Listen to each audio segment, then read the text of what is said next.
Ang karamihan sa atin, tuwing tinatanong kung ano nga ba ang kanilang pangarap sa buhay, ang kadalasang isagot ay mga propesyon bilang isang guro, sundalo, pulis, inhenyero, arkitekto at marami pang iba. Pero napapansin mo rin ba na kadalasan kapag tatanungin mo ang isang batang mahirap lamang ang buhay kung ano ang kanyang pangarap, ang sagot niya, nais niyang maiahon sa kahirapan ang kanyang pamilya. Aba, ay sadyang tunay dahil hindi naman talaga lahat ay sinuswerte na mapunta sa isang sikat at mayamang angkan. Tanyag na pamilya. Ang karamihan nga sa atin ay isinilang sa pamilyang mahirap nga lamang. Subalit tayong mahihirap, marunong tayong magsipag, marunong tayong magsumikap. At yan ang isang bagay na pwede nating panghawakan upang maabot natin ang ating mga pangarap at tayo ay magtagumpay sa buhay. Mabigyan ng mas magandang buhay at kinabukasan ang ating mga pamilya. Tulad na nga lamang ng nangyari sa buhay ni Manang Fe. Itong si Manang Fe ay nagmamay-ari lamang naman ng isa sa pinakamalaking restaurant sa Makati. Manang Fe ang tawag sa kanya ng kanyang mga kaibigan at mga tauhan. Yumaman siya nang dahil sa kanyang kasipagan. At syempre, sumikat din ang kanyang restaurant nang dahil sa mababang presyo nito, subalit panlaban naman sa panlasa. Ilalaban mo ito sa mga sikat na fast food chain sa Pilipinas.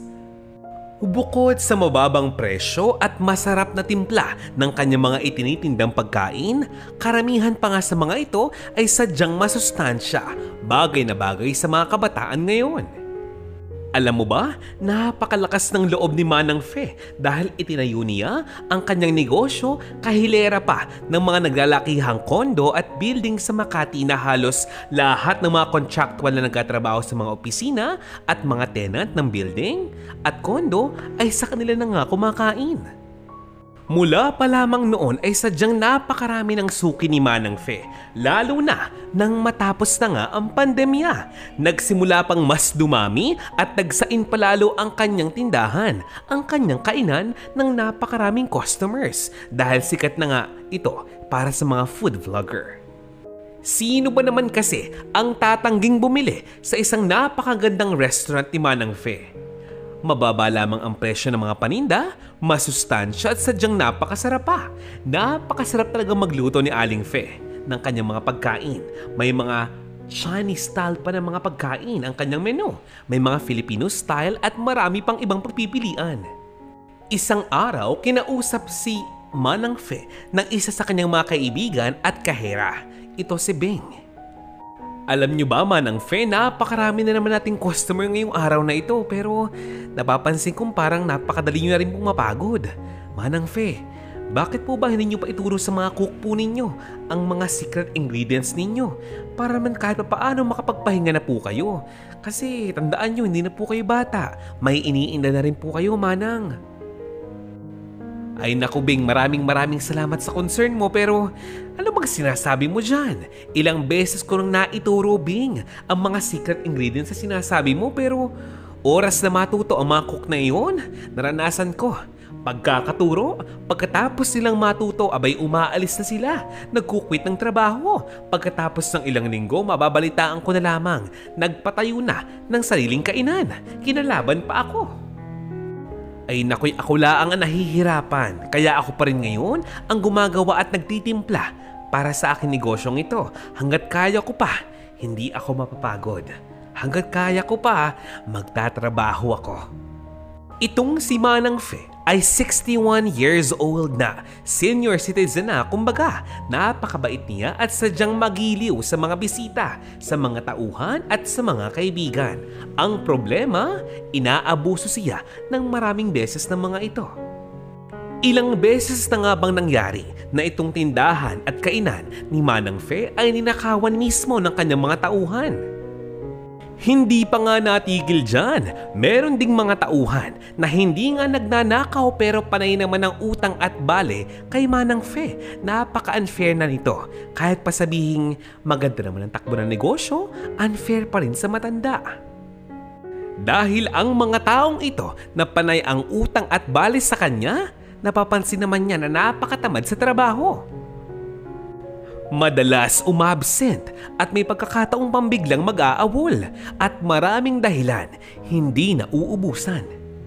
Subalit ang lahat ng iyon ay inuunawa ng matanda dahil hindi niya daw hilig magtanim ng sama ng loob at galit sa mga tao. Uubusin lamang niya ang kanyang lakas doon.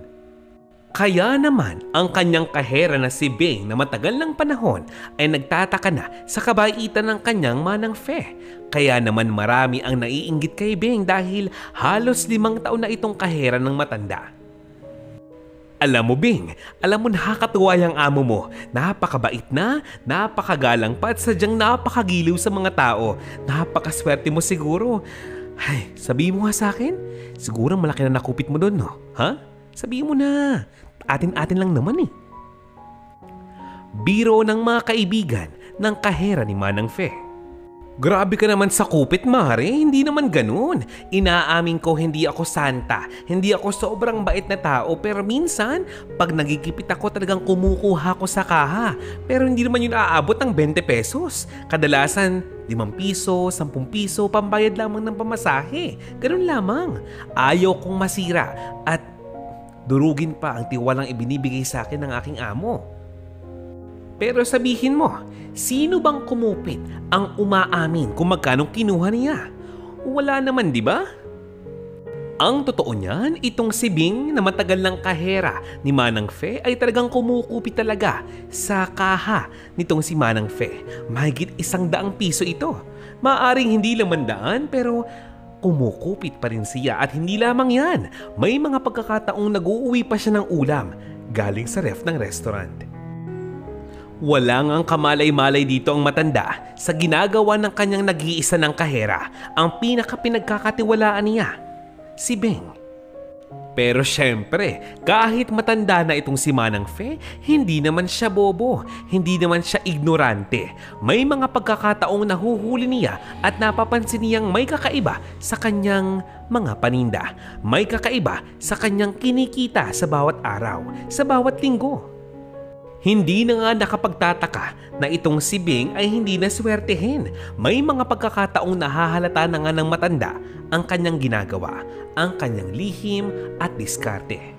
Pero syempre, ang pinag-uusapan natin dito ay si Manang Fe. Hanggat hindi raw niya nahuhuli sa akto ang kanyang kahera na gumagawa ng kalokohan sa kanyang negosyo, hahayaan niya lamang ito. Kaya nga lang, meron pang isang maliit na problema si Manang Fe. Ang mga nagrereklamo na ay mga parokyano niya araw-araw. Ang lalaking pulubi na nanghihingi ng pagkain sa mga kumakain sa kanyang restaurant. Diyos ko naman, Manang Fe naman, hayaan niyo na ako. Bubuhusan ko lamang na mainit at tubig ng lalaking yan. Napakakulit eh. Lahat ng parokyano nyo ginugulo, kinukulit, hinihingan ng pagkain habang kumakain sila ng maayos at tahimik. Nakakahiya sa mga suki ninyo, Manang Fe. Alam niyo po ba, naabutan pa po ng ating guard na nangangalkal ng basura ng mga pagkain tira-tira doon sa may basurahan. Tapos iiwanan niya nakakalat doon? Nakakaya sa iba pang mga darating na customers niyo. Manang Fe. Bing, wag ganon. Hindi ba sabi ko sa'yo, wag kang manghusga ng kapwa mo. Wag kang manakit ng kapwa mo nang wala namang sapat na dahilan. Mali ang gagawin mo, Bing. Mali ang gagawin mo. Bagkus kumuha ka na lamang ng maayos sa pagkain, ipakain mo sa kanya kasi sigurado kung gutom lamang siya, kaya siya nagkakaganyan. Alam mo, makakasuhan ka sa gagawin mo, ha? Isipin mo nga, magagastusan pa tayo kasi ipapagamot pa natin yan pag nagkataon. Isipin mo nga, baka pumangit ang image ng aking restaurant. Bing, kumalma ka. Hindi na nga lamang kumibo itong si Bing. Kaya naman napasigaw pa si Manang Fe sa kanya bago pa siya sumunod. Labag kasi sa loob ni Bing na bigyan ng masarap na pagkain ng pulubing iyon. Buwisit talaga. Heto, tanggapin mo to. Ito ang pagkain. Umalis ka na nga dito. Nakaka-istorbo ka sa mga customers namin. Napakabaho mo. Ha? Nagkakalat ka pa rito? Kumain ka sa malayo. Lumayo ka dito. Alis! Umalis naman agad ang pulubing ito at buong akala nga nila ay maayos na ang lahat. Pero ang hindi nila alam, lumayo lang pala ito para kumain. Kinabukasan, nandun na naman ang pulubi, nang hihingi na naman ng pagkain. At sa pagkakataong ito, pati inumin. Nagkataon pa naman na si Manang Fe ay wala sa kanyang restaurant nung oras na iyon. Kaya si Bing agad siyang kumuha ng isang pitsyel. Pinuno niya ng tubig na napakalamig at sinamahan pa niya ng yelo at ibinuhos mismo sa kawawang pulubi. Nang dumating si Manang Fe ay nakita niya ang basang-basang pulubi na nakasiksik sa pader malapit sa kanyang restaurant. Agad niya itong nilapitan at kinausap. Iho, sumagot ka. Taga saan ka ba? Ano ba ang pangalan mo? Huwag ka nang mahiya. Alam kong matino ka. Alam kong nauunawaan mo mga sinasabi ko sa iyo. Hindi ako masamang tao, iho. Ako, si Manang Fe. Ako ang may-ari ng kainang pinupuntahan mo palagi. At mukhang nagustuhan mo mga luto ko dahil palagi kang pumupunta rito, ha? Nais kong malaman bakit palagi kang andito? Nasaan bang iyong pamilya? Ang mga kapatid mo? Ang mga kaibigan mo? Bakit ba napakaraming yung tanong? Ha? Shhh! Kumalma ka, bata. Ako lang ito. Tutulungan kita. Huwag kang mag-alala. Sige na, sabihin mo sa akin. Sino ka at bakit ka andito? Ang sabi pa ni Manang Fe sa bata. Ulila na ako. Ako si Chris. Chris na lamang itawag niyo sa akin, Manang. Wala na po akong mga magulang. Patay na po sila dahil sa karamdaman. At ang mga kapatid ko, hindi ko alam kung saan lupalop ng mundo na punta. Abay inampun ng kung sino. Hindi ko po sila mahanap. Kakahanap po sa kanila na ubusan na po ako ng mga pangangailangan ko hanggang ngayon. Naging ulila na po ko. Naging pulubi pa. Ay, gutom na po kasi ako, Manang. Pasensya na po talaga kung nakakaabala ako sa inyong negosyo. Gutom na po ako. Gusto ko magtrabaho pero sino bang tatanggap sa isang tulad ko? Hindi ako nakapag-aral, napakadumi ko. Pasensya na ho talaga. Nauunawaan naman kita, Chris. Pero saglit lamang, intayin mo ako dito ha, huwag kang aalis. Sandalit ikukuha kita ng masarap na pagkain ha? Ano bang paborito mo? Manok? Baka? Isda? Wala? Naku naman, huwag ka nang mahiya, Chris. Sabihin mo na, ano nga? Kahit ano? Ay nako, sige. Adalang kita ng pagkain, intayin mo ako dito pero pakiusap po lamang sa'yo. Huwag mo nang lalapitan yung mga customers kung kumakain na. Yung mga nakapila pa, wag na, ha? Kasi madumi ka ngayon. Ayaw na ayaw nila ng madumi sa paligid nila habang kumakain sila. Paano naman sila mag-i-enjoy ng mga order nila kung palagi kang lalapit sa kanila, di ba? Gusto mo bang may nang-aabala sa'yo kapag kumakain ka? Oh, di ba?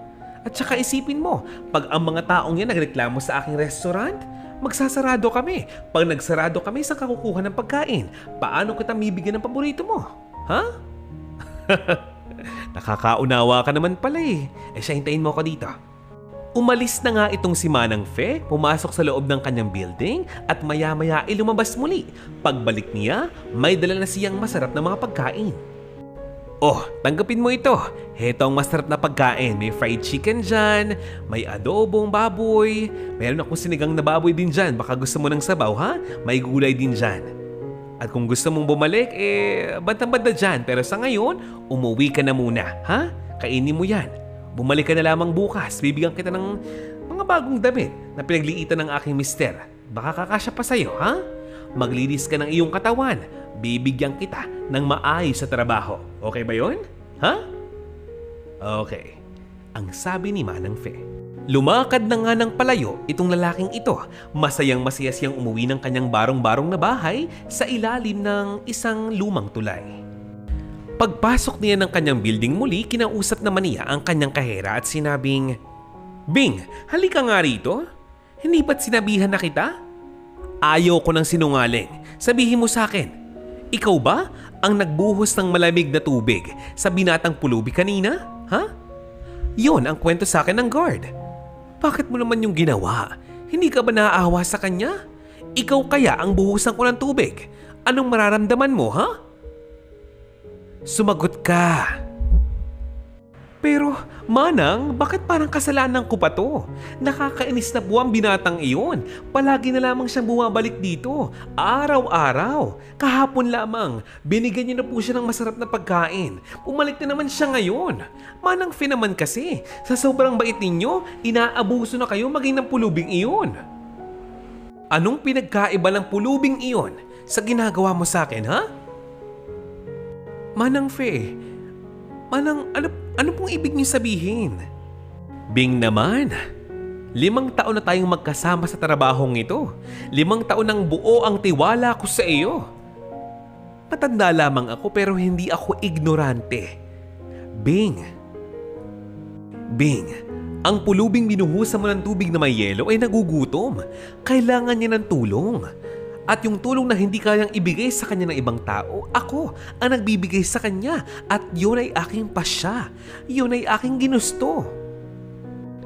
Bing, napakaswerte mo kasi lahat ng pangangailangan mo meron ka. Trabaho, pera, pagkain. Speaking of pagkain, lahat ng pagkain gusto mong kainin, nakakain mo sa restaurant ko, di ba? Lahat. Naiiuwi mo. Lahat ng klase, nai-take out mo. Nakakain mo ng libre. At ang amo mo walang karikla-reklamo. Hinahayaan ka kasi hindi ka pa nahuhuli sa akto. Bing, sila gutom na gutom. Kulang sa oportunidad. Hindi nabibigyan ng bayan ng pansin. Kaya ko sila tinutulungan. Kaya sila bumabalik sa araw-araw. Bing naman, natigilan na nga lamang si Bing dahil sa kanilang pag-uusap ng kanyang amo ay nalaman niya na alam pala talaga ng kanyang boss ang paglalabas niya ng pagkain mula sa restaurant. Pero okay lang sa kanya dahil hindi naman nga daw siya agad sinisita kaya naman lalong lumakas ang loob ni Bing. Bing, guard, kayong mga OJT, bumalik na kayo sa inyong mga trabaho. Dumadami na mga customers natin. Ibigay nyo ang best service na pwede nyo ibigay sa kanila, ha? Enjoy your job. Bing, may usapan na tayo, ha? Ayaw ko nang maulit pa ang pangyayaring ito.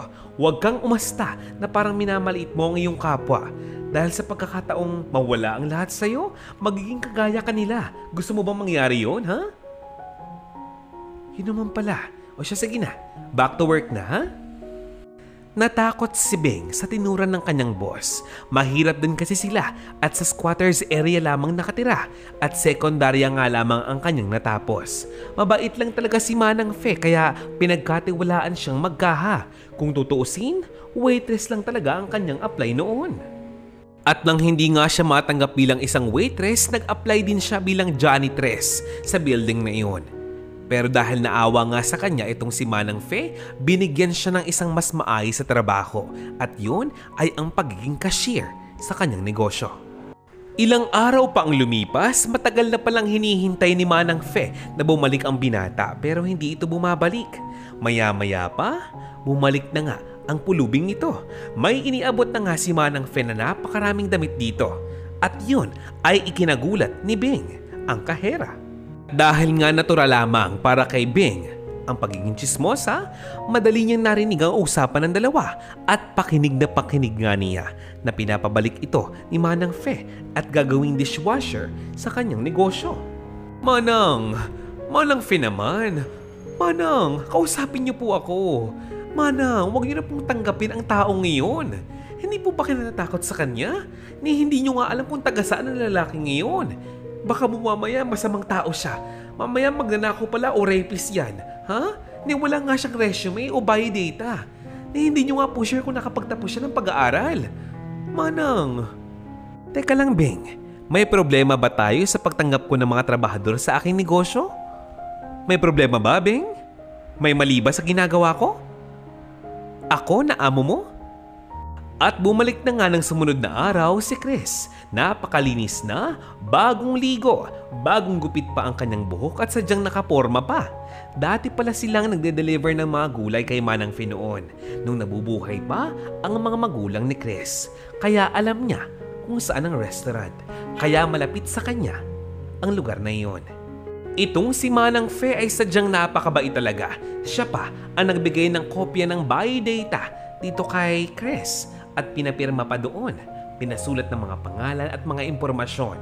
At ng mismong araw na iyon, magsisimula na ng trabaho itong si Chris. Itong si Chris ay wala na nga sinayang ng panahon. Nagpaturo na nga agad siya sa matagal ng dishwasher ni Manang Fe sa kanyang negosyo upang magawa niya ng tama ang kanyang trabaho at matuwa sa kanya ang kanyang amo. Yes, tandaan mo, libre ang pagkain dito. Kumain ka lamang ng maayos at tama. May sahod ka dito. Basta masipag ka, hindi ka na magugutom pa. Basta, wag na wag kang gagawa ng masamang bagay sa iyong kapwa. Kagaya ng ibang tao dyan. Masama yun, may karma yun. Kita ka ng Panginoong Diyos. Pag may problema ka at kailangan mo ng payo, kausapin mo lamang ako o isa sa mga katrabaho mo dito. Pag wala ko sa opisina, malamang nasa kitchen lamang ako. Kung wala, baka malamang nasa rest day ako. Ha? Bili ni Manang Fe. Itong si Chris ay isang gwapong lalaki. Nagkataon nga lamang na medyo payat ang kanyang katawan dahil sa kakulangan ng sustansya sa katawan. Itong si Chris ay mabait naman sa kanyang mga kasama sa trabaho. Masipag siya at sadyang masinop. Ang problema nga lamang, palagi siyang pinapagmasdan ni Bing, ang kahera. Aayaw sa kanya ni Bing dahil nga mababa ang tingin ni Bing sa kagaya niyang pulubi. Pag wala si Manang Fe sa restaurant na iyon, palagi niyang iniinsulto si Chris sa paraang pabiro. Sa ganung paraan, walang makakapansin na binubuli niya ang binata. Wow naman! Mukhang bagong damit mo ha? Saan galing yan? Kay Manang? Napakagaling mo naman talaga. Wala ka pang isang buwan, napakasip-sip mo na. Joke!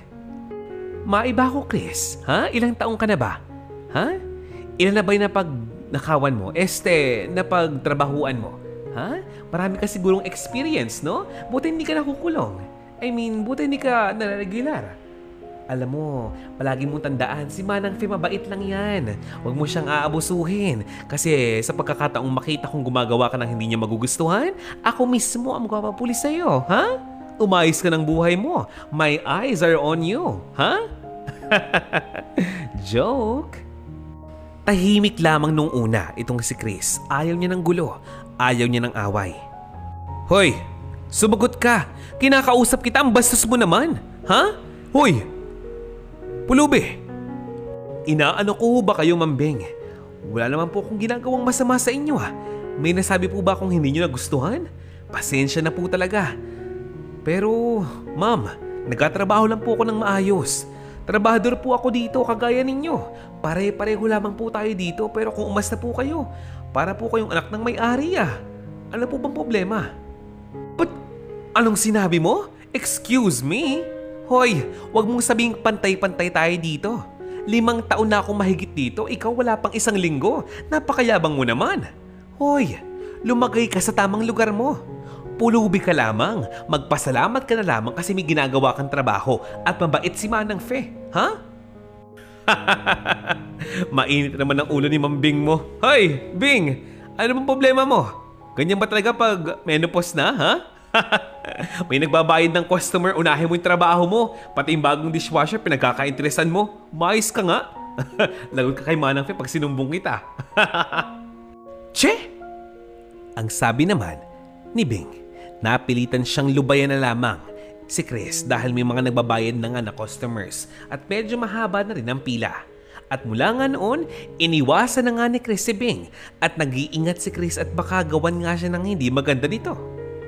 Dumaan pa ang mga buwan, napansin ni Bing na parang iniiwasan talaga siya ni Chris. Kaya naman lalo siyang nanggigil sa binatang ito.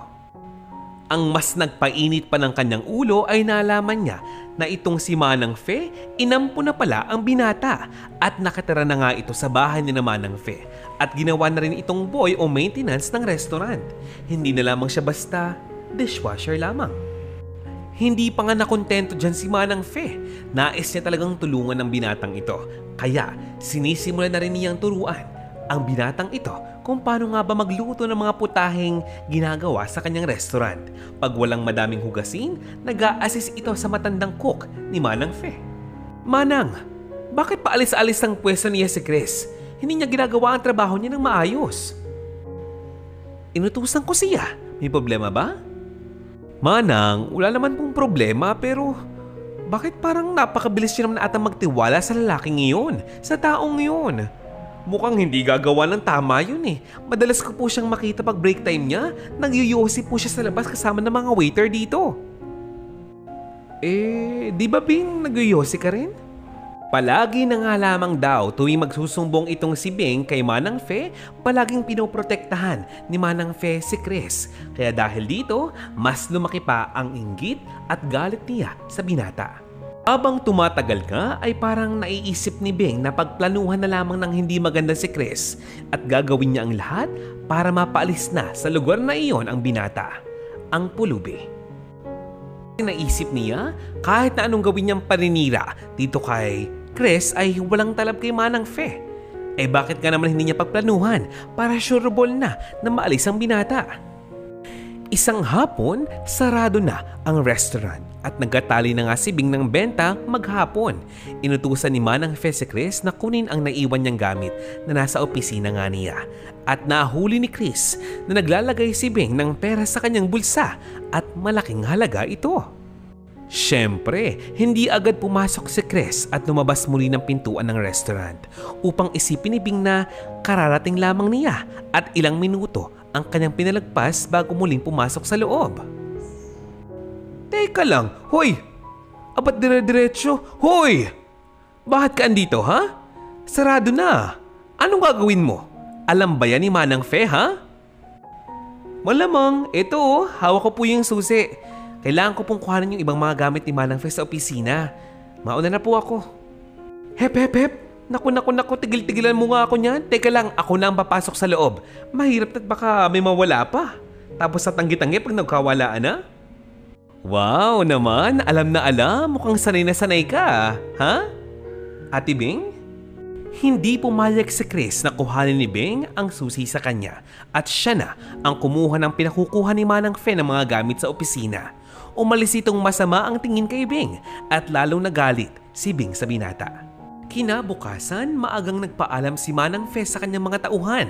May aasikasuhin silang ari-arian sa probinsya ng kanyang asawa at 3 araw daw siyang mawawala. Kaya naman, nagbilin ito sa kanyang chef at nagbilin sa guard at syempre, kay Chris. Nagtaka naman itong si Bing. Bakit nga ba hindi siya kinausap ni Manang Fe bago ito umalis? Dalian itong umalis at para bang nagmamadali nga. At dahil nga sa pag-alis si Manang Fe, nabuo na ang plano sa isipan ni Bing. Ikalawang araw na nga na wala si Manang Fe sa kanyang restaurant. Agad itong gumawa ng kwento at sinabing may pumasok sa restaurant at limas ang benta ng 1 linggo. At yung mga pambayad ng bills, nakuha rin. Malakas ang loob ni Bing ngayon dahil akala nga niya wala silang CCTV. Walang kaalam-alam itong si Bing na matagal na palang nagpakabit at nagpa-install ng maliliit na CCTV itong si Manang Fe sa kanyang negosyo, sa kanyang restaurant. Ang sabi ng guard, "Ano? Talaga? Talaga lang, ha? Bing, sigurado ka ba dyan?" Nako, napakahirap ng ganyan. Alam mo ba, Bing? Sa tagal ko na dito, abay ngayon lamang na nakawan ng ganyang kalaki ang ating resto. Sadyang parang palo sa mga kamay na magnanakaw na iyon. Ay. Yun na nga pong sinasabi ko. Ang tagal-tagal ko na pong kahera dito. Ngayon lang po ito nangyari sa atin. Sino ba kasing baguhan dito? Sino bang bagong salta dito? Nakakapagtaka kasi alam na alam niya ang lagayan ng pera.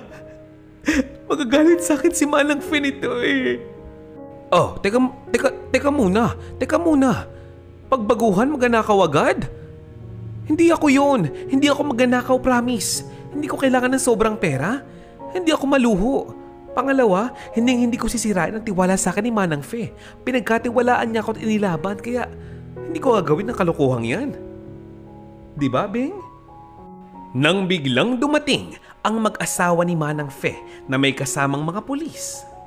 Bing naman, nagkulang ba ako ng paalala sa iyo sa mga bagay na dapat mong tandaan? May pinakita ba kaming masama sa iyo na nagpasama ng loob mo para gawin mo to sa amin? Ha? May balak ka pang isisi sa ibang taong nananahimik lamang sa kanyang buhay ang kalokohan at kasalanang ginawa mo. Bing naman, masaya ba sa pakiramdam? Ha? Na araw-araw mong naloloko ang mabait mong amo? Ha? Masarap pa sa pakiramdam na araw-araw mo kong kinukupitan? Ha? 50 pesos, 100 piso, 200 piso, hinayaan kita. Kasi iniisip ko baka kailangan mo.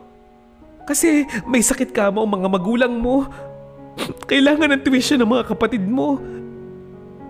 Kahit nahuhuli na kita, tumatanggi ka pa. Pero pinagbibigyan kita. Nagagalit ako sa ginagawa mo pero hindi sa'yo bilang tao kasi alam kong ang tao pwedeng magkasala. Pero this time, Bing, sumusobra ka na.